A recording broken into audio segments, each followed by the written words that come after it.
C'est dans cet atelier installé dans une ruelle de Tabarka en Tunisie que sont fabriquées les pipes Bouchnak.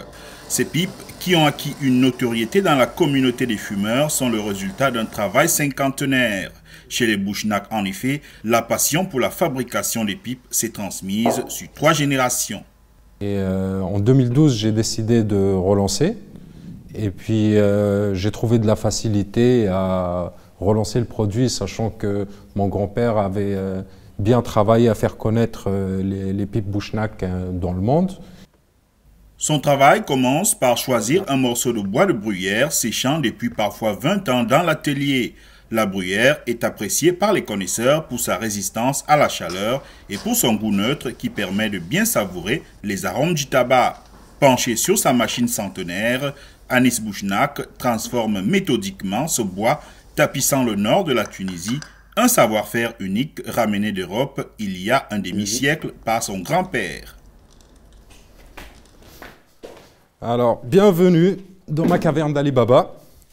Voilà nos beaux broussins qui viennent de nos forêts. Alors, ils arrivent ici, ensuite ils sont découpés en ébauchant, comme ça.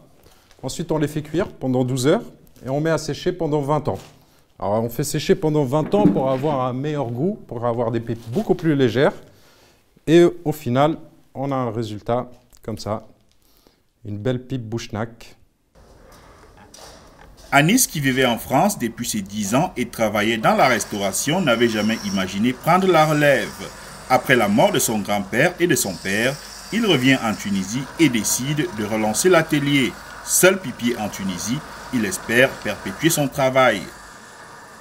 Aucun regret, je suis très fier de perpétuer ce travail, le travail de mes aïeux. Et je suis très fier d'être le seul ici en Tunisie à faire ce travail. Et c'est aussi une forte responsabilité pour moi parce que je dois faire en sorte que ça ne disparaisse pas. Je dois aussi passer le flambeau aux petits jeunes qui sont là avec moi et à qui j'apprends le métier. Aux clients des débuts, fumeurs intellectuels, avocats, médecins ou gens du monde politique a succédé une clientèle de collectionneurs et de diplomates qui cherchent quelque chose d'original selon Anis. Il se dit même débordé par les commandes de cette clientèle qui ne cesse d'augmenter.